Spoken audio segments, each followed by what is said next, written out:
An organization by the name of Alliance Anti-Traffic, or AAT, has been working tirelessly in Vietnam since its founding in 2001 to combat the trafficking of women and children in Vietnam and the Southeast Asian region.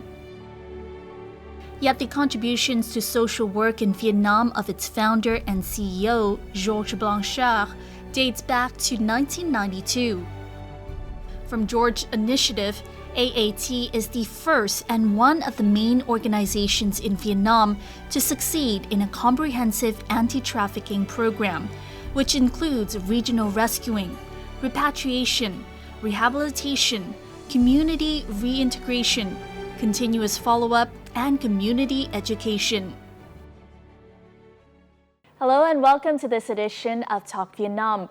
The founder of Alliance Anti-Traffic is a man who has dedicated the past 26 years of his life to living and doing social work here in Vietnam.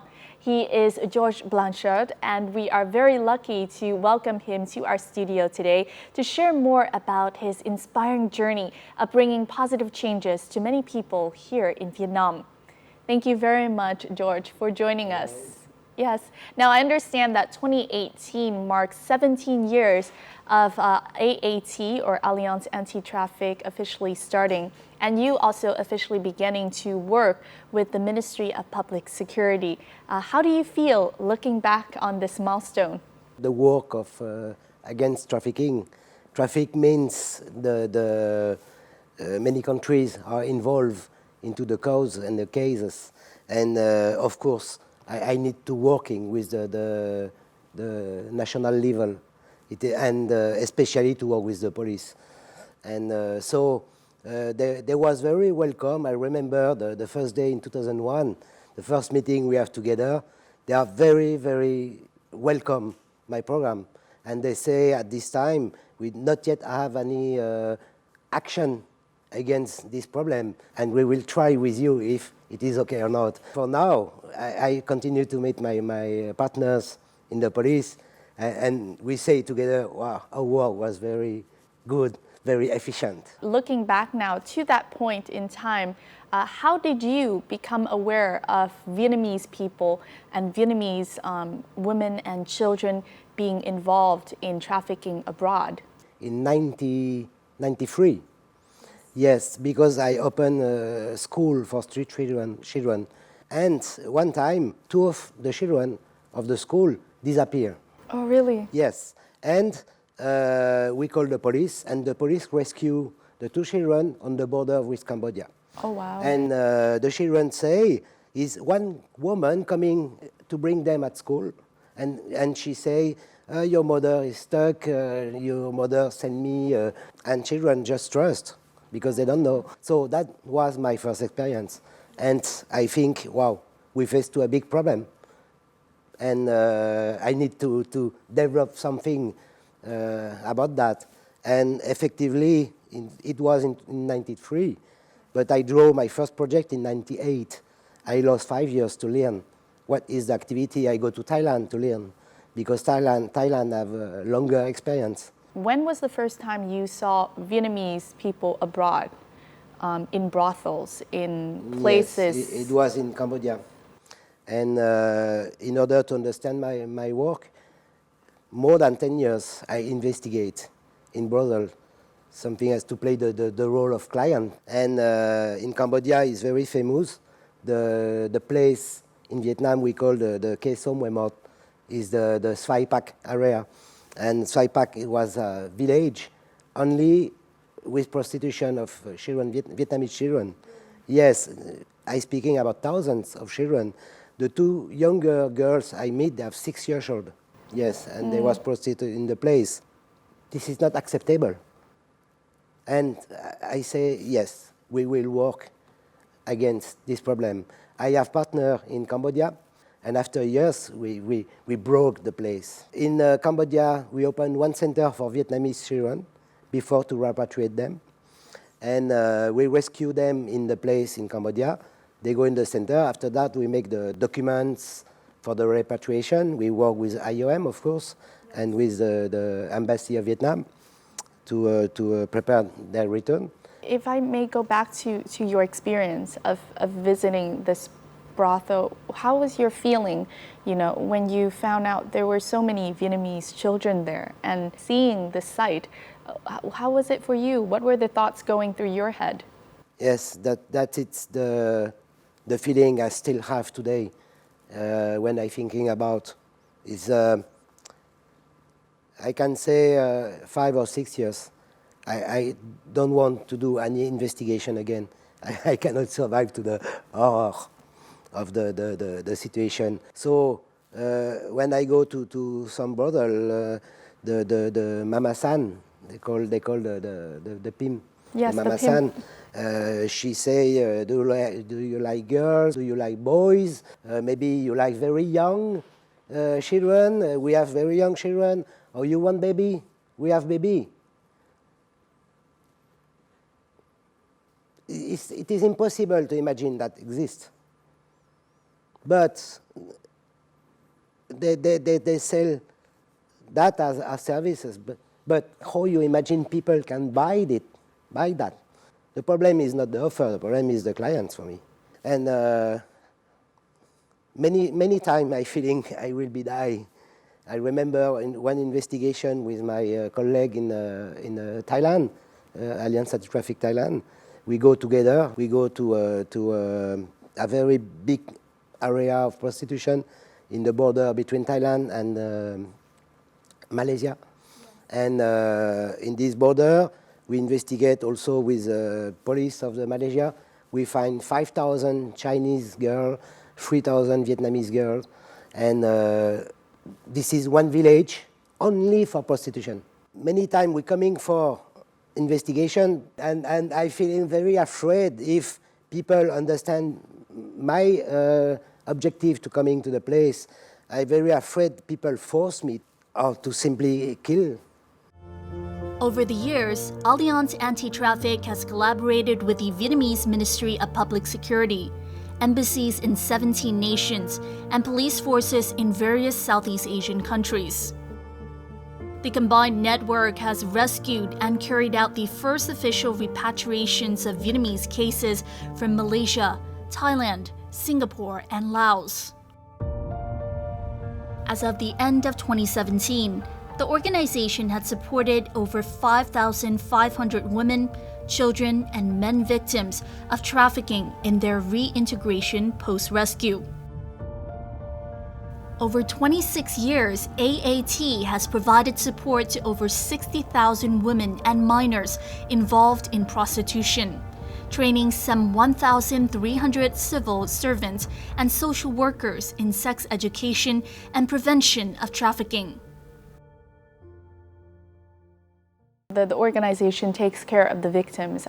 From that first rescue, how were the victims, when you first brought them back? What were some of the impacts that you noticed right away that some of these years of prostitution had on really young children?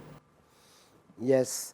I also need to say one thing. The young children was 15 years ago a lot, but for now it's decreasing a lot. Now is many young girls, 18, all of them have the traumatized. They out, the first thing they want is to back home. They don't want to stay into a shelter or something like that. For me, I look Vietnamese, very strong people. This is something as incredible. So today they meet something very hard, very difficult, but tomorrow is another life. Something they have ability to switch. But I think the trauma is still inside. Back in those days, after the repatriation, how does Alliance Anti-Traffic support the victims? Yes, when we meet the girls, if they are repatriated from foreign countries, we meet them at the airport. And we have officers coming to them and propose all the services she can request as a health, medical checkup, treatment. If she want to learn a job, for that we have in Ho Chi Minh City, we have more than 200 different jobs they can learn. Because yes, we use the official training center. Other service is about law. If they want to complain, if they need us to make the complaint for the police, to bring the complaint to the police about their traffickers, if they know. Also, one service is very important is to help them to open micro business.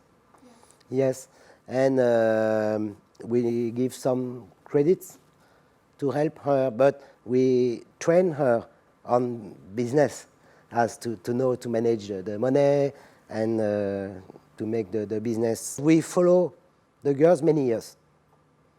That is very important for us to understand, because if we just check 6 months or 1 year, it is very easy to say 80% of the girls appear stabilized. But after 3 years, 4 years, 5 years, 10 years, you discover that now the girls are not stabilized. The reintegration is not very efficient. Most of the girls, they back 50%. And I really thinking that because the negative psychological impact, they make them unstable. Do you have any stories of any women or girls that your group has been able to help and see change and stabilize their life? Maybe I can remember one story is Bin. She was rescued from maybe Thailand or Malaysia, I don't remember exactly. She was the first one girl into our shelter. Really? We opened the shelter with the Women Union in 2002. And she's learning her job very strongly. She won a hairstyler. And she learned very well. She started to work. And after 5 years, I have more news from her. Now she's working freelance. She have a salary around $2,000 per month. Wow, hairstylist, yeah. Yes, because she's very good. A lot of people request her. And so that is very successful. Now the most successful and stabilization people I know is all the girls was make family. Yes. Yes, now they have baby. For me, the best thing about stabilization of a woman after sexual exploitation is, of course, the family. Yes, that she can rebuild her life and have love. They have children, so they become in something normal. And for their psychology, their mental, this is the form of the stabilization. It is the form that the society gives to us. Family is the strong thing for us. Ngày đấy là mình đi bán cá, tự dưng có một người nữa đấy nó bảo là chị ơi, hay là chị em mình ra Hà Nội làm nửa tháng 300-400 cơ. Thì mình nghĩ cái cuộc sống lúc đó thì 300-400 thì nó quá thiệt to. Mà chị đi buôn cá đấy, thì đi cá đêm đấy, thì chỉ được vài chục hay là 10.000 vậy là mừng rồi. Bảo thôi thì cũng thử xem làm sao. Chứ không ngờ là mình lại rơi vào cái con đường ấy. Cũng không nghĩ ra là vì cái ngày đấy cũng tin người lắm, nó chưa có cái nạn bắt cóc hoặc là nạn buôn người đâu. Thì nó nói là Hà Nội, nhưng mà lúc đấy là mình có biết Hà Nội nó là chỗ nào đâu em. Chưa bao giờ đặt chân lên thành phố. Thế là cứ nhắn về là bảo là đi ra Hà Nội làm, thì bố mẹ cứ biết là mình ra Hà Nội làm thôi. Chứ không nghĩ là mình lại bị lừa vậy. After being rescued and repatriated, this woman was supported with an initial capital of around $500 from AAT. She opened a small flower vending business and was also provided with psychological support. She has become active in promoting awareness on the risks of trafficking in her community. Nghĩa là đến đi với chương trình AAT đây này, nó có một cảm giác nó vui lắm cả. Nó như là vỡ òa một cái không khí nào đấy ấy. Bây giờ là mình không nghĩ là mình khổ nữa. Ở bên cạnh đây mình thấy là có là xã hội này, cộng đồng này, rồi nhà chị em, gia đình này. Đúng, chị nói thật, chị cũng cảm ơn cuộc đời. Thì chị nghĩ là mình không sống theo cái kiểu là giấu mình nữa, thì mình phải mang cái kiến thức đấy ra mình tuyên truyền cho mọi người.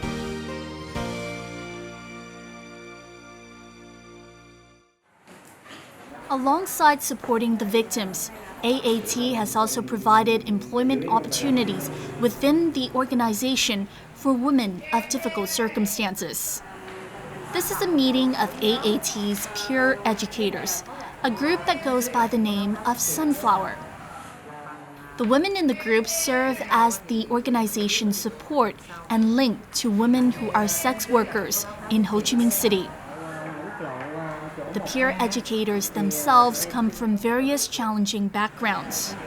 They may have been victims of trafficking, and they may have also resorted to working in prostitution in the past due to their circumstances. This background gives the members the ability to, in part, identify with, connect, and better support those still in the sex industry. Nó giống như cái bản thân của mình là có một thời gian bây giờ mình đã từng trải qua những cái vấp ngã hay một cái gì đó, mình cảm thấy mình cũng khó khăn trong cái cộng đồng xã hội lớn. Thì khi mình nghe đến cái công tác cộng đồng với chị em á, thì mình cảm thấy là họ cũng là một trong những cái người như là cũng gặp khó khăn như mình lúc trước vậy đó, cho nên mình muốn giúp lại. The Sunflower Group supports sex workers through various methods, whether it be raising awareness of practices in safe sex, providing healthcare access, legal and mental support. Above all, however, the goal of the group is to help the women find new alternatives to prostitution.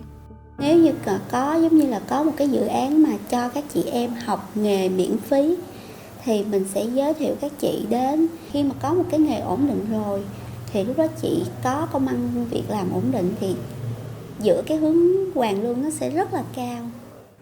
Mình cũng đưa ra nhiều cái định hướng để cho họ bớt đi cái phần nào cái tâm lý của họ là họ có thể họ làm lại từ đầu, họ có thể giống như là những cái người khác họ vẫn lao động chân chính, họ có thể là họ bỏ nghề, họ có một cái cuộc sống mưu sinh để tốt hơn. It is the hope of George and AAT that the network of women supporting women in difficult circumstances will continue to grow, fostering a better future and a second chance at life.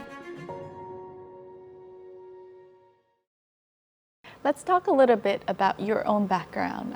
You grew up in France, and I know one of the things was that, one of the special things is that you started work at a very young age. You started working at 14 years of age, and then by 18 years of age, you were living also in a brothel in Paris with a number of Brazilian women and transvestites. Do you think that, kind of childhood growing up at all, that teenage years affected, your motivation to do social work later on? I'm thinking about this time until now. Just trying to have answer about myself.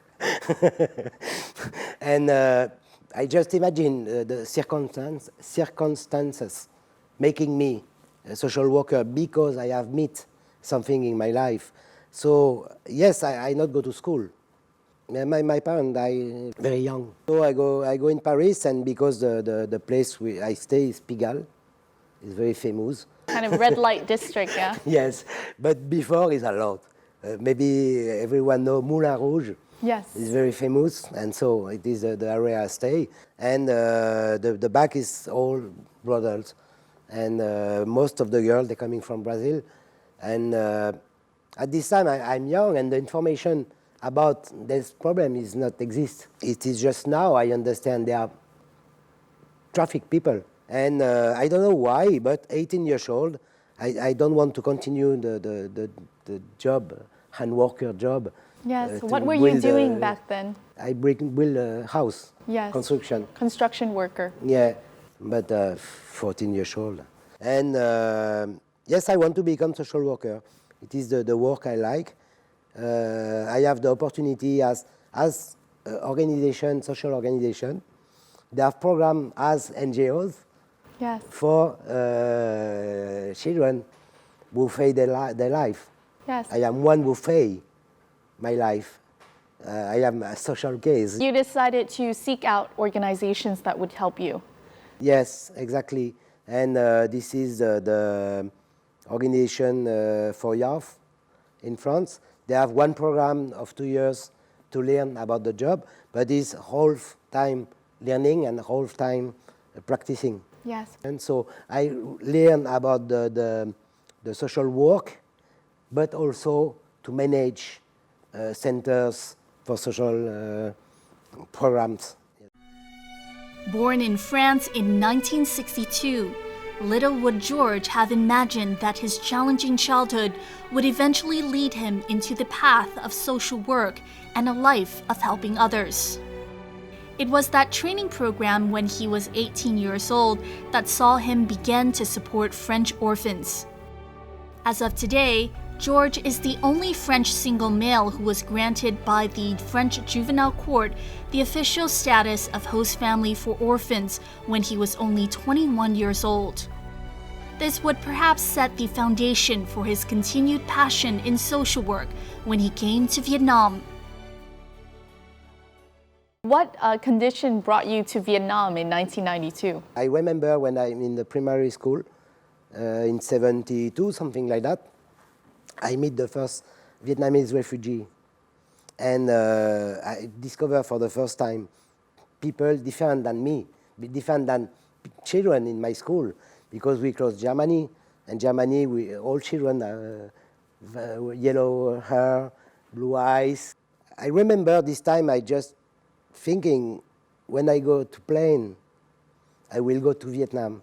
Yeah. But it is just a children think. Yes. But I do it when I have 13 years old. First time I take a plane, Yes. I directly go to Vietnam. Yes. What happened next when you were here in Vietnam? What, I believe you were working, you began to work in social work here in Vietnam too. What did you do? First time, I'm very enjoyed to be here. But my objective is not tourism. I like people. And I learned Vietnamese 1 month. 1 month I can speak. Oh, wow. Yes, You took because I want one it. month to speak Vietnamese. I have the motivation. Yes. I want it. No, at this time, I see many people, many children in the street. After that, I discovered that only 40% of the children going to school. And I see, education is the base for everyone, for any future. Without any education, forget the future. Yes. And I take all the money I have. I bring how much, I don't remember, children to school. And after 1 month, I go in France only for 1 month. I find one organization, I'm back with a statute and with a group.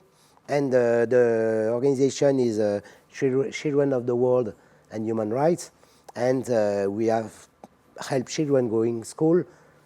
Something as more than 600,000 children. Wow. Yes, during 10 years. One of the reasons that made you, continue your stay here was that you met your wife.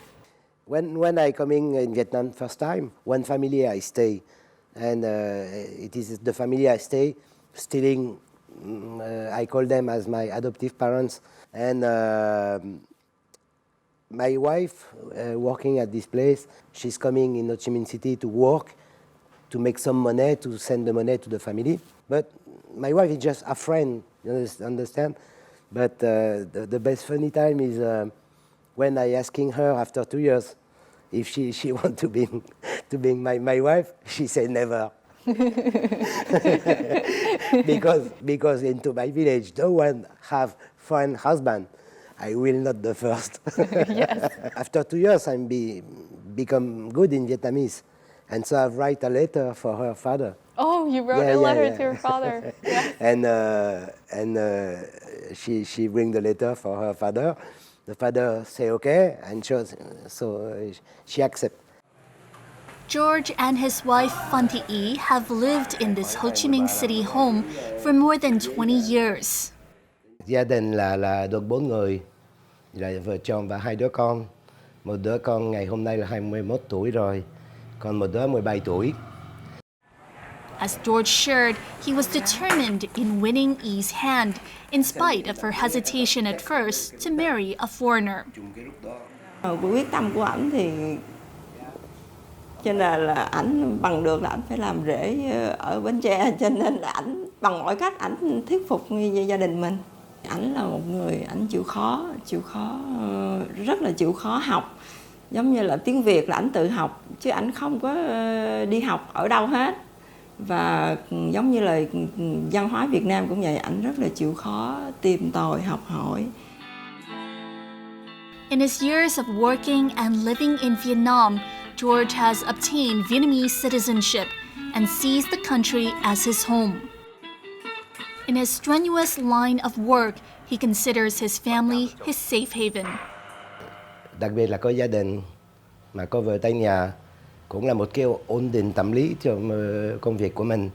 Tôi hết sức cố gắng đi làm về, cái công việc tôi bỏ, tôi để phía trước cửa, không có cho vào gia đình. His wife, above all, understands all the ups and downs of his job. Nói chung là ảnh chọn cái công việc mình thấy là rất là khó, với lại là cái công việc mang tính chất là xã hội, cho nên là thực ra là cái tiền thu nhập thì nó chỉ đủ nuôi sống gia đình thôi, chứ nó cũng không có dư dả gì. Nhưng mà tại vì ảnh quá đam mê cái công việc của ảnh, cho nên ảnh cứ theo đuổi đến bây giờ, cho nên là mình không biết nói gì hơn là mình rất là tự hào về ảnh.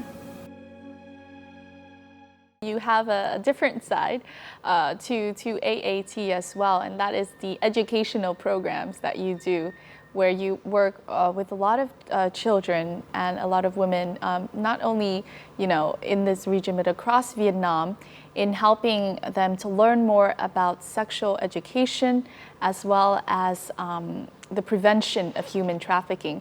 Can you share with us some of the educational programs of AAT? When we care on victims, it's too late. They are victims already. And only care on victims is never acting against. And in 2007, I just feeling, okay, if we don't educate people, we will have all-time victims. And I start in 2007 a program in school to educate children about sexual abuse, risk of sexual exploitation, and human trafficking. The program grew up. We have educated more than 100,000 children. The program is open in many provinces. We just trust now the best prevention is self-prevention. Yes. Self-protection. And it is impossible to evaluate the impact on prevention. But from 2007, we have applied the program in many schools in Ho Chi Minh City. And what the headmasters share with us, they say since we have the program, they no more record teen pregnancy. Before, they have around 15 children per year. And since the program is applied, they not record pregnancy again. Wow. So maybe it's us or maybe because they share, I don't know. But anyway, this is one record can be considered as success.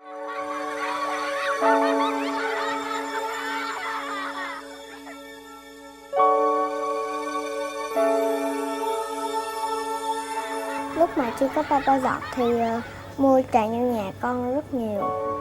Khoảng nhỏ này là để mọi người vừa chơi, vừa học, vừa ăn, vừa ngủ ở đây. Papa giúp gia đình con đóng tiền học, rồi mua đồng phục, mua sách vở cho con.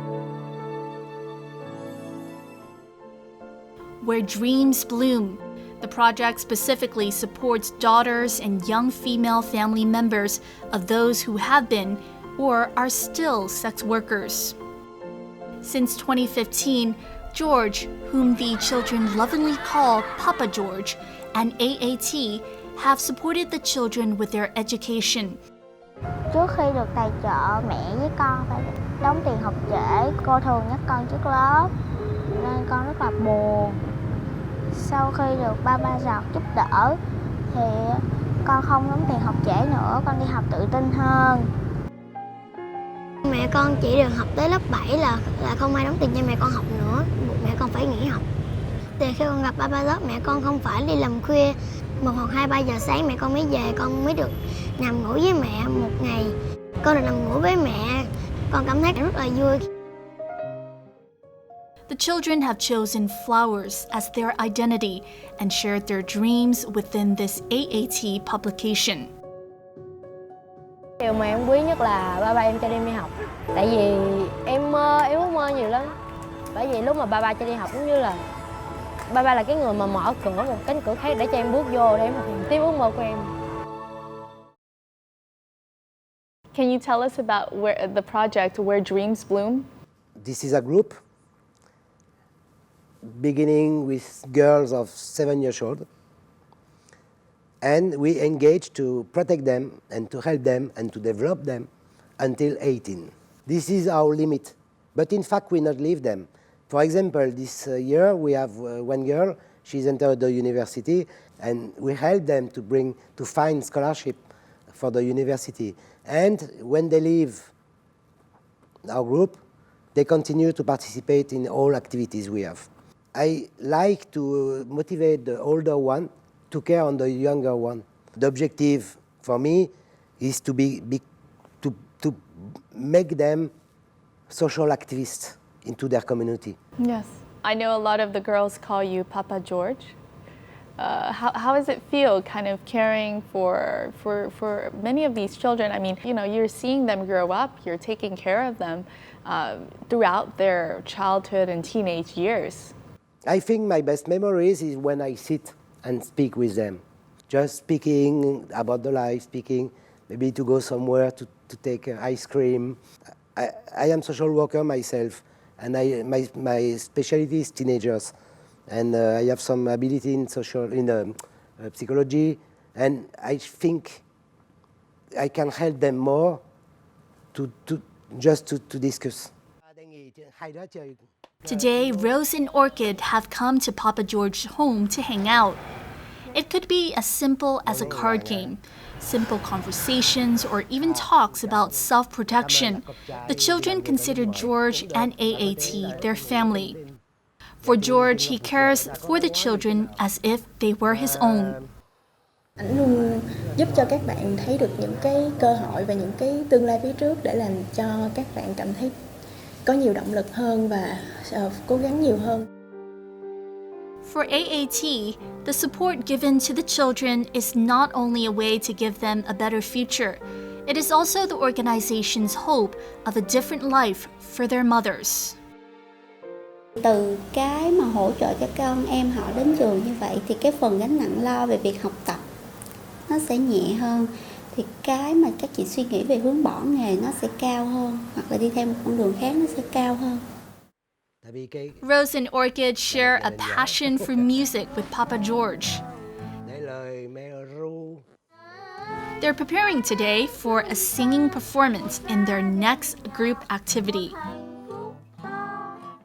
It is bonding sessions like these that further boost their confidence and determination to pursue their dreams in life. So we're very happy in our studio today to welcome the two little ones we've just been able to meet in the previous report.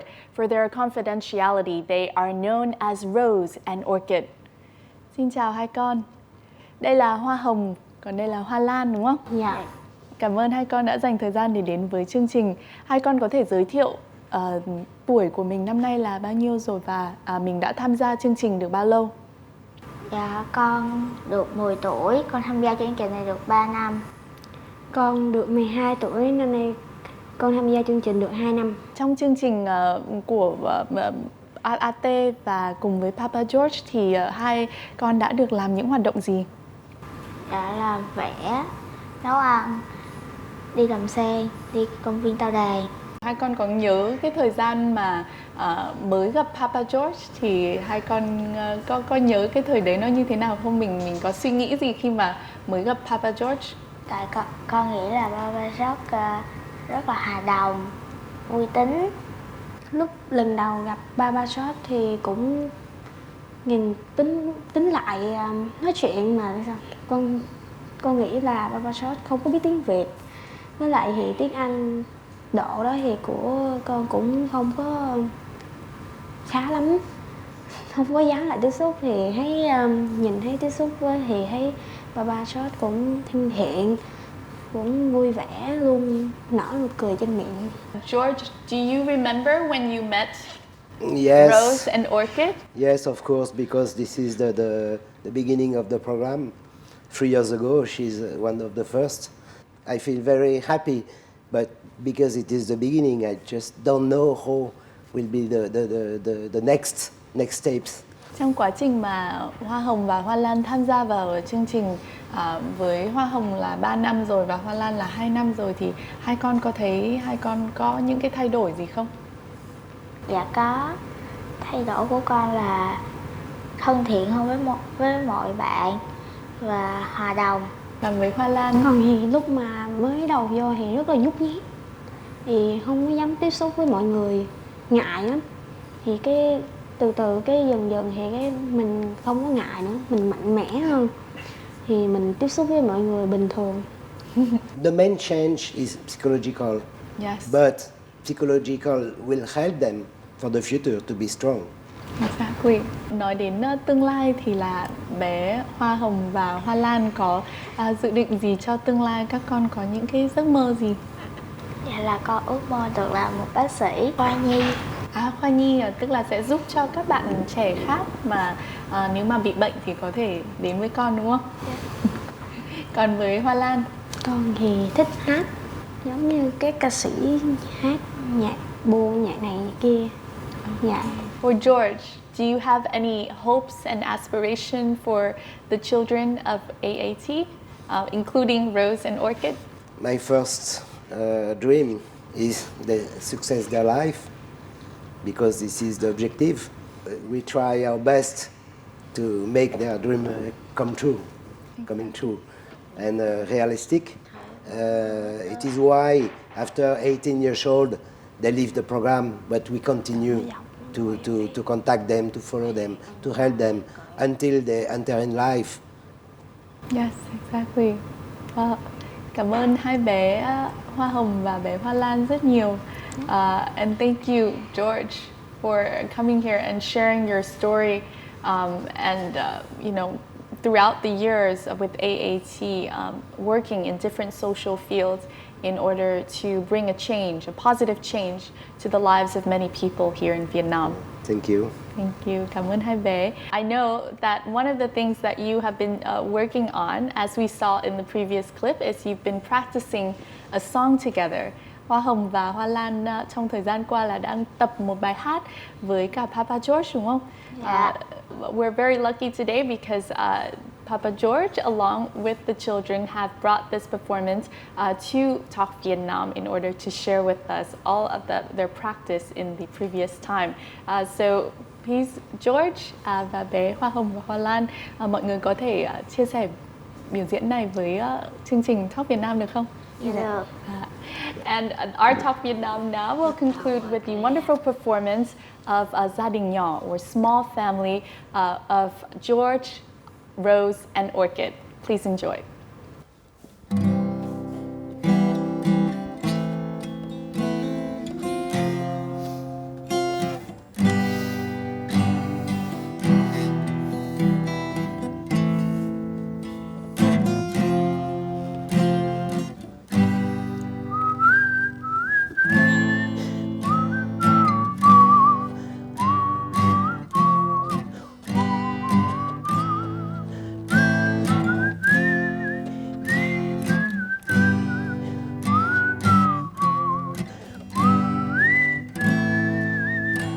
Một nụ cười bên cha vui cả ngày, một vài tiếng khóc mẹ lo hàng đêm, thầm cầu mong cho con sẽ an lành trên tháng sinh hành, một đời yêu thương. Một vòng tay lớn ôm con vào lòng, một bàn chân to cho con tập đi, dù ngày mai kia con lớn nên người nhân với cha mẹ vẫn mãi